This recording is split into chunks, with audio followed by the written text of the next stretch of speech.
चर्चा किए थे, भगवत गीता का 18 अध्याय का 66, जिसमें भगवान ने बताया था कि सब कुछ, सारे धर्मों को छोड़कर मेरे ही शरण में आ जाओ। मतलब भगवान की शरण में आना सबसे बड़ा धर्म। तो भक्ति तत्व के अलग अलग श्लोक हम चर्चा कर रहे थे, और एक श्लोक पढ़ा था जिसमें भगवान ने बताया था कि केवल भक्ति के द्वारा ही कोई मुझे जान सकता है। बिना भक्त बने कोई भगवान को नहीं जान सकता। भगवान को जानना है तो भक्त बनना पड़ेगा। और बताया था अगर थोड़ी थोड़ी भी भक्ति करता है तो उसका कोई नुकसान नहीं है। थोड़ी भक्ति भी हमेशा रहती है और सबसे बड़े भय से रक्षा करती है।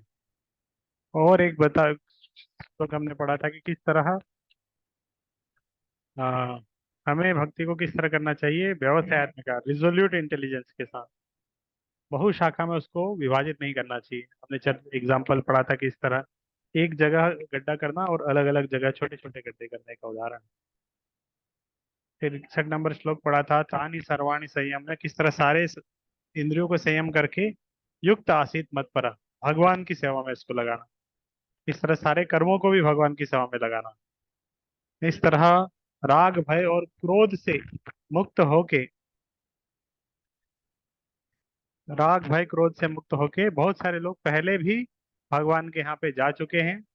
तो अभी हमें क्या करना है, उनके पद चिन्हों को फॉलो करना है।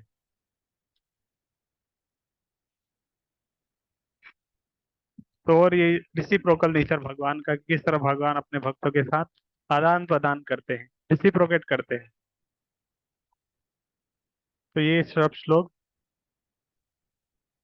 यहाँ से आगे हम पढ़ना था आगे।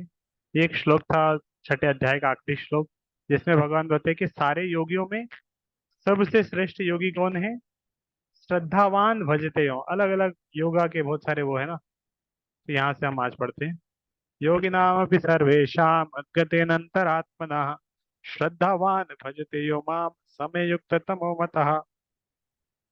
तो ये 6 अध्याय, जो शुरुआत के पहले 6 अध्याय, इसमें भगवान ने अलग अलग बहुत कुछ बताया। 6 अध्याय में अष्टांग योग के बारे में बताया, अलग अलग कर्म योग, ज्ञान योग, सब कुछ बता दिया। लेकिन 6 अध्याय में भगवान कंक्लूजन दे रहे हैं। क्या बता रहे हैं, योगिनाम अपि सर्वेषां, सारे योगियों में सबसे श्रेष्ठ कौन सा योगी है। तो उसके बारे में बताया कि जो श्रद्धावान भजते उमाम, श्रद्धा के साथ मेरा भजन करता है, समय युक्त तमोमत, मेरे आ, मेरे अनुसार वो सबसे श्रेष्ठ। तो भगवान की भक्ति कर रहे हैं तो भगवान ही बता सकते हैं कि कौन मेरा अच्छा भक्त है ना। भगवान जानते हैं, एक तो वो खुद जानते हैं और वह हमारे हृदय में भी है, हमारे हृदय को अंदर से भी जानते हैं कि कितना भक्ति है। तो बाहर में भी भगवान को पता कर रहा है कि क्या करके प्रैक्टिकली क्या कर रहे हैं हम उनकी सेवा में, और अंदर से भी भगवान जानते हैं कि कितना कुछ कर रहे हैं। तो भगवान जो भक्ति कर रहा है वो सबसे श्रेष्ठ योगी है, ये श्लोक से पता चलता है। फिर 7वें अध्याय से लेके 12वें अध्याय तक तो एक्सक्लूसिवली भगवान ने भक्ति योग के बारे में ही बताया है।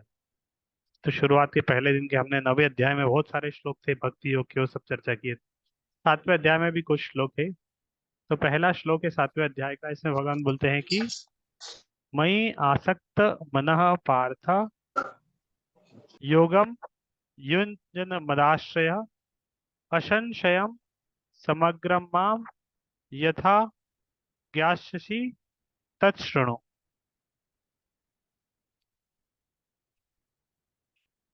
तो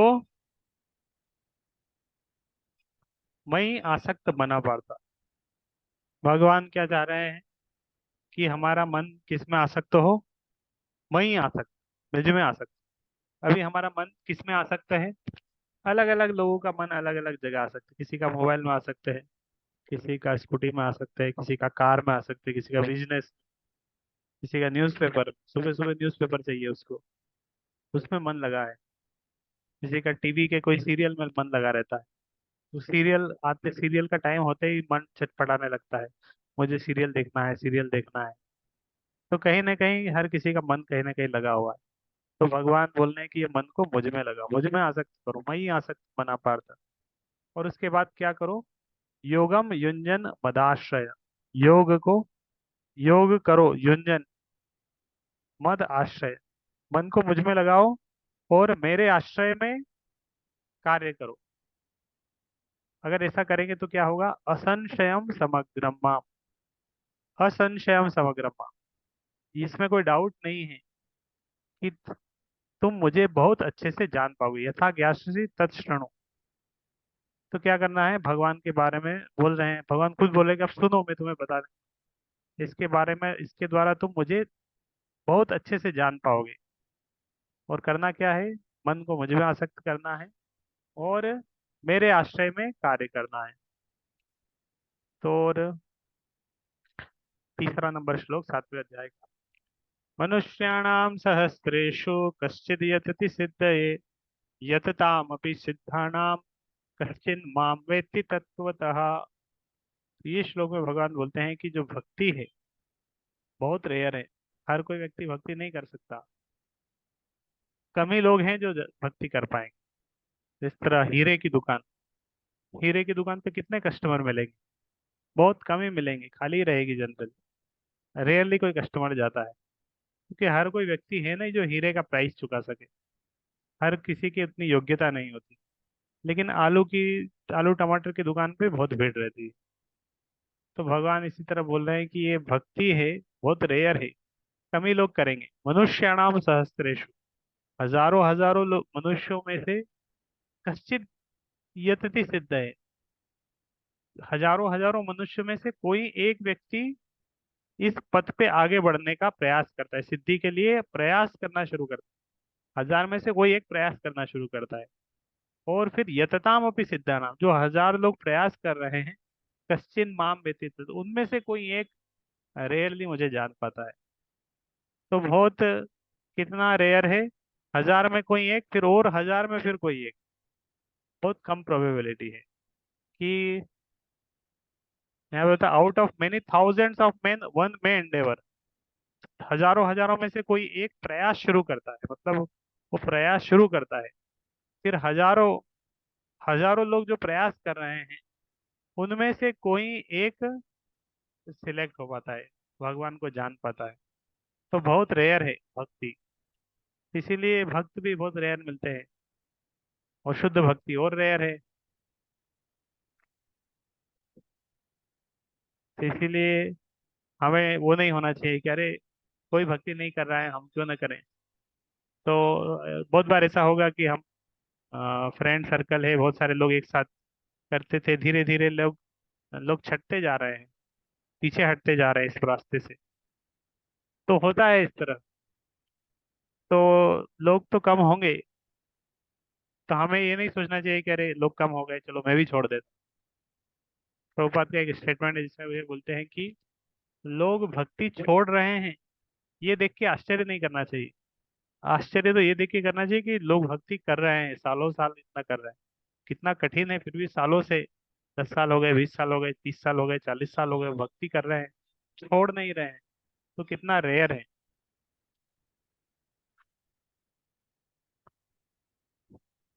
7वें अध्याय का 16 नंबर। ये श्लोक में भगवान बोलते हैं कि 4 प्रकार के लोग मेरे पास आते हैं। 4 प्रकार के लोग मेरे पास आते हैं। कौन से 4 प्रकार के हैं?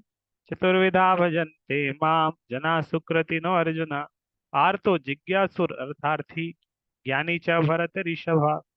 तो भगवान के पास, क्योंकि भगवान के पास जा रहे हैं, तो भगवान ने अपने पास उनके मंदिर में आने वाले जो भक्त हैं, उनके 4 श्रेणी कर लिया कि 4 प्रकार के लोग हैं, वो मेरे पास आते हैं। कौन आते हैं? एक तो आर्तो, जो बहुत परेशान है, टेंशन में है, उसका कोई दुख है अंदर में, निवारण के लिए भगवान के पास जाता है। भगवान परेशान हूँ, ये चल रहा है, वो चल रहा है। तो कोई समस्या लेके भगवान के पास जाता है, प्रार्थना करता है भगवान से। दूसरा जिज्ञासु, जिज्ञासु व्यक्ति भगवान के पास जाता है, कुछ उसके अंदर प्रश्न है, जानना चाहता है, कौन हूँ, कहाँ से आया हूँ, सब क्या है, ब्रह्मांड क्या है, ब्रह्मांड के परे क्या है, भगवान कौन है, मैं कहाँ से आया हूँ, कैसे भगवान, इस तरह जिज्ञासा है उसके मन। वो भगवान के पास जाता है। तीसरा है अर्थार्थी। अर्थार्थी, अर्थ मतलब धन, अर्थी मतलब उसकी इच्छा रखने वाला, जिसको धन चाहिए या किसी की इस तरह की कोई भी काम वासना है, तो वो भी भगवान के पास जाता है। अर्थार्थी, जिसके मन में कुछ इच्छाएं हैं। अर्थार्थी कुछ न कुछ इच्छा लेके भगवान के पास जाते हैं कि भगवान, हाँ ये दे दीजिए, वो दे दीजिए, हाँ हमें धन चाहिए, जन चाहिए, एग्जाम निकल जाए, कार आ जाए, मकान मिल जाए। तो इस तरह अलग अलग इच्छाओं को लेके भगवान के पास जाता है अर्थार्थी। और चौथा है ज्ञानी। ज्ञानी श्रेणी का व्यक्ति जो सब कुछ जान चुका है कि वास्तव में भगवान के पास जाना जाना चाहिए, कर्तव्य के भाव से भगवान के पास जाता है। तो आर्तो, अर्थार्थी, जिज्ञासु, ज्ञानी, ये चार प्रकार के लोग हैं जो भगवान के पास जाते हैं। तो भगवान ने कैटेगराइज कर दिया कि ये चार प्रकार के लोग हैं मेरे पास जो आते हैं। फिर ऊपर में ये बोला कि सुकृति नौर्ज, सबके पास क्या है? सुकृति है। जिसके पास सुकृति होती है वही भगवान के पास जाती है। बिना सुकृति के कोई भगवान के पास नहीं जा पाता। भगवान के पास जाने के लिए सुकृति चाहिए, योग्यता चाहिए। मतलब जिसके के पास धन होता है वही होटल में जा सकता है, दुकान पे जा सके, कुछ खरीद पाता है। तो जिस प्रकार सुकृति का धन होता है वही भगवान के पास जा पाता है। तो ये चार प्रकार के लोग भगवान के पास जाते हैं। 16 श्लोक। तो इससे पहले 17 या 15 नंबर श्लोक में भगवान ने ये भी बताया है कि कौन भगवान के पास नहीं जाता, उसके बारे में भी भगवान ने बताया है। 19 नंबर श्लोक ये भी भक्ति तत्व का श्लोक है। इसमें भी भगवान बताते हैं, जिस तरह 7वें अध्याय का तीसरा नंबर श्लोक हमने पढ़ा था, तो उसमें बताया था कि भगवान के पास अप्रोच करने वाले लोग कितने रेयर हैं। तो और भगवान के पास अप्रोच करने वाले में भगवान को और अच्छे से समझने वाले भक्त और रेयर हैं। तो इसमें भगवान बोल रहे हैं, बहुनाम जन्मनाम अन्ते ज्ञानवान माम प्रपद्यते। इससे पहले बताया था चार प्रकार के लोग मेरे पास जाते हैं। फिर बताया चार प्रकार में से ज्ञानी बहुत अच्छा है। फिर बोला ज्ञानी जो अच्छा है उसकी भी क्या स्थिति है? बहुनाम जन्मनाम अन्ते ज्ञानवान माम प्रपद्यते। बहुत बहुत जन्मों के बाद ज्ञानवानाम माम प्रपद्यते, जो ज्ञानी लोग माम प्रपद्यते मतलब मेरी उपासना कर पाते। बहुनाम जन्म नाम अन्ते ज्ञानवानाम माम प्रपद्यते। तो बहुत, एक जन्म हुआ, दो जन्म हुआ, इस तरह बहुत सारे जन्म होंगे।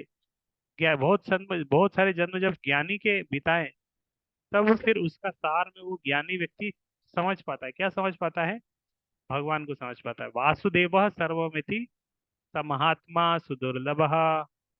भगवान सब कुछ है, वासुदेव सर्वमिति। तो भगवान कृष्ण है, उनकी उपासना करना चाहिए, भक्ति करना चाहिए, उनको शरणागत होना चाहिए। ये बुद्धि का बाती है। ज्ञानी को भी इतना आसान नहीं है कि तुरंत वो समझ जाए।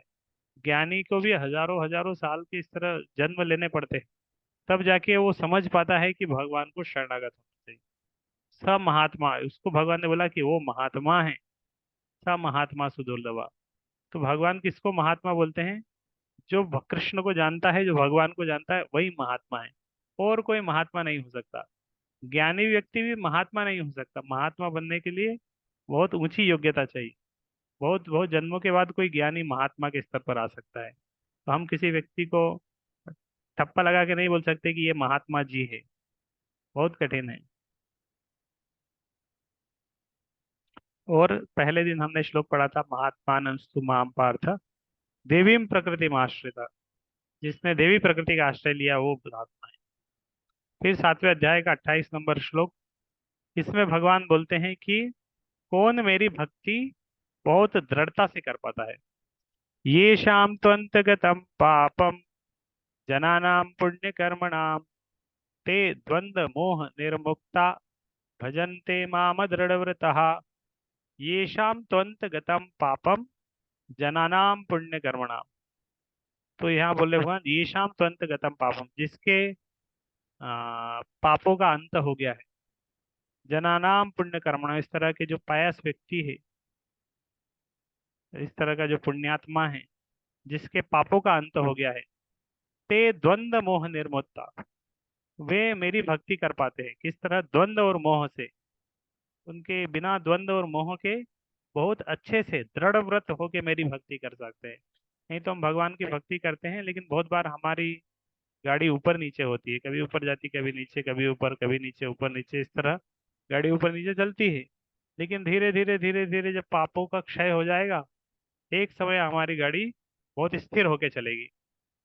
कल हमने कल परसों एक श्लोक पढ़ा था, ये अपि चेत सुदुराचारो भजते मामन भक्त। भगवान की भक्ति अगर कोई करना शुरू कर दे रहा है अच्छे से, तो उसके पापों का नाश शुरू हो गया है, वो शुद्ध होना शुरू हो गया है। भगवान ने उसको बोला था क्षिप्रम भवति धर्मात्मा, वो जल्दी धर्मात्मा बन जाएगा। तो यहाँ भी वही बताया, ते द्वंद्व मोह निर्मुक्ता भजन्ते माम, तो भगवान की भक्ति दृढ़ता से कर पा रहा है। तो क्या करना चाहिए? अंत काले च मामेव स्मरन् मुक्त्वा कलेवरम, यह प्रयाति समद्भावम याति नास्त्यत्र संशयः। अंत काले च मामेव स्मरन् मुक्त्वा कलेवरम। तो ये 8वां अध्याय है। इसमें अर्जुन ने प्रश्न पूछा था भगवान से कि कैसे व्यक्ति आपको अंत समय में स्मरण कर सकता है, क्या कुछ होगा उसका। तो इसीलिए 8वें अध्याय में ये भगवान ने आंसर किया कि अंत काले च मामेव स्मरण मुक्त कले, अगर कोई अंत काल में मेरा स्मरण करके शरीर को छोड़ता है, तो उसको क्या मिलेगा? यह प्रयाति समद भावम याति नास्ति अत्र संशय, वो at the end of life, मृत्यु के अंत में मेरे पास आएगा, इसमें कोई डाउट नहीं है। तो जो अंत अंत समय में भगवान का स्मरण करते हुए प्राण त्यागेगा, वो वो भगवान के पास जाएगा, श्योर है। तो बहुत सरल है। भगवान का स्मरण करके शरीर छोड़ना है, भगवान के पास चले जाएंगे। इस तरह एग्जाम में बस लिख के आना है, तो एग्जाम में लिख के आ गए तो पास हो जाएंगे। लेकिन एग्जाम में लिख के आना ही तो सबसे कठिन है, याद थोड़ी आता है एग्जाम में। तो एग्जाम में प्रश्न का उत्तर याद आ जाए, वो प्रश्न का उत्तर याद आ जाए, इसके लिए तो पढ़ना पड़ता है, साल भर स्कूल जाना पड़ता है, असाइनमेंट करना पड़ता है, रटना पड़ता है। किसके लिए? कि एग्जाम में याद आ जाए, नहीं तो एग्जाम में याद नहीं आता है। इसी तरह भगवान का अंत अंत समय में स्मरण आ जाए तो जीवन सफल है। लेकिन अंत समय में स्मरण आ जाए, उसी के लिए जीवन भर स्मरण करना पड़ता है। जीवन भर उसके लिए अभ्यास करना पड़ता है, मंदिर में जाना पड़ता है, मंगल आरती करना पड़ता है, प्रोग्राम करना पड़ता है, जप करना पड़ता है। तो इसीलिए अंत समय में स्मरण का, इसके बाद वाला जो श्लोक है 6 नंबर का श्लोक, उसमें भगवान होता है कि अंत समय में अगर मेरा स्मरण नहीं करोगे तो फिर जिसका स्मरण करोगे वो बन जाओगे। तो इसीलिए 7वें श्लोक में बताया, इस श्लोक में अर्जुन को भगवान ने वो दिया, इसलिए क्या करो अर्जुन, तस्मात् सर्वेषु कालेषु माम अनुस्मर युध्य च, मयि अर्पित मनोबुद्धिर मामे वेश्य संशयः। तस्मात् सर्वेषु कालेषु, हे अर्जुन, इसलिए तुम क्या करो, सर्वेषु कालेषु, हमेशा हर समय क्या करो, माम अनुस्मर, मेरा स्मरण करो। तो अर्जुन समझता बहुत अच्छा है, भगवान का स्मरण करूंगा। फिर अब भगवान ने बोला युद्ध चाहिए, युद्ध भी करो। ऐसा नहीं कि मेरा स्मरण करने बैठ जाओगे, युद्ध छोड़ दोगे। तो भगवान ने दो लो बोला, माम अनुस्मर युद्ध चाहिए, मेरा स्मरण करो, लेकिन युद्ध भी करो। काम भी करना है, नाम भी करना है। ऐसा नहीं नाम करके बैठ गए, आज चलो आज पढ़ना अढ़ना छोड़ देते हैं हम, नाम ही करेंगे या कुछ काम नहीं करेंगे। तो नाम भी करना है, काम भी करना है, घर का काम भी सारा करना है, भगवान का नाम भी करना है, ऑफिस का काम भी करना है, नाम भी करना है, स्कूल भी जाना है, नाम भी करना है, कॉलेज भी जाना है, नाम भी करना है। तो माम अनुस्मर युद्ध च, मई अर्पित मनोबुद्धिर माम वेश, इस तरह भगवान बोले मन और बुद्धि को मुझ में अर्पण करो और तुम मेरे पास आओगे, इसमें कोई संशय नहीं है। अनन्य चेताः सततम यो माम स्मरति निश्चयः, तस्याहम सुलभः पार्थ नित्य युक्तस्य योगिनः। तो भगवान ने एक और 8वें अध्याय के श्लोक में बताया कि जो अनन्य चेता सततम, अनन्य चेतना से सततम हमेशा, ये माम स्मरति नित्यश, हमेशा मेरा स्मरण करता है, तो उसके लिए भगवान ने बोला तस्याहम सुलभ पार्थ, उसके लिए मैं बहुत सुलभ हूँ, नित्य युक्तस्य योगिना, तो मैं उस व्यक्ति के लिए बहुत सुलभ हूँ। तो भगवान को प्राप्त करना समझना बहुत कठिन है, लेकिन जो भगवान का अनन्य चेता सततम भगवान का स्मरण करता है, उसके लिए भगवान बहुत सरल है। इतने सरल है, इतने सरल है कि भगवान अपना लोकेशन उसके पास शेयर कर देते हैं, भगवान उसको बता देते हैं, बुद्धि दे देते हैं कि मैं कहाँ हूँ, कैसे आना है, उसके बारे में सारी बातें बता देते हैं उसको। वेदेषु यज्ञेषु तपःसु चैव दानेषु यत् पुण्यफलं प्रदिष्टम् अत्येति तत्सर्वमिदं विदित्वा योगी परम स्थानमुपेति चाद्यम। तो जो जो फल वेदों को पढ़ने से मिलता है, यज्ञ करने से मिलता है, तप करने से मिलता है, दान करने से मिलता है, पुण्य करने से मिलता है, ये सब किसके क्या करने से मिल जाएगा? केवल भगवान की भक्ति अगर करेंगे, simply by performing devotional service he attains all this, at the and he reaches the supreme. केवल भगवान का नाम करने से, भगवान की भक्ति करने से सारे फल मिल जाते हैं, वेदों का, यज्ञों का, तप का, दान का, पुण्य का, सारे फल किसके माध्यम से मिल जाते हैं? भगवान की भक्ति करने से सारे फल मिल जाते हैं। तो भगवान की भक्ति में सब कुछ है, और एट द एंड वो भगवान के धाम में भी जाता है। तो जिस तरह 2000 का नोट होता है ना, 2000 के नोट में सब कुछ होता है, उसमें 500 का नोट भी है, उसमें 100 का नोट भी है, 200 का नोट भी है, 5 का रुपए, सब कुछ है। लेकिन 500 के नोट में 2000 का नहीं है। इस तरह भक्ति के अंदर सब कुछ है, लेकिन बाकी जो जो कुछ भी है भक्ति छोड़ के, उसके अंदर सब कुछ नहीं है। यज्ञ करोगे तो यज्ञ का फल मिलेगा, तप करोगे तपस्या का फल मिलेगा, दान करोगे दान का फल मिलेगा, लेकिन भक्ति करोगे तो सबका फल मिल जाएगा। तो भक्ति के अंदर सब कुछ है, भक्ति करने से सबका फल मिल जाता है। इस तरह भागवत में एक श्लोक आता है कि भक्ति करना मतलब एक जड़ के, पेड़ की जड़ में पानी डालने के लिए। पेड़ की जड़ में अगर हम पानी डालेंगे तो सब कुछ मिल जाएगा। पेड़ की जड़ में पानी डालने से पूरे पेड़ को हर जगह पोषण मिल जाता है। तो इसी तरह हमें क्या करना चाहिए? पेड़ की जड़ में पानी डालना चाहिए, मतलब भक्ति करना चाहिए, उससे सब कुछ हो जाता है। हरे कृष्णा कृष्ण कृष्ण हरे हरे, हरे राम, राम राम हरे हरे। तो आज थोड़ा सा जल्दी खत्म कर दिया, कल हम कंटिन्यू करेंगे, बाकी जो जितने भी श्लोक है भक्ति तत्व के, ये सारे कल कंप्लीट हो जाएंगे। प्रभुपाद की जय।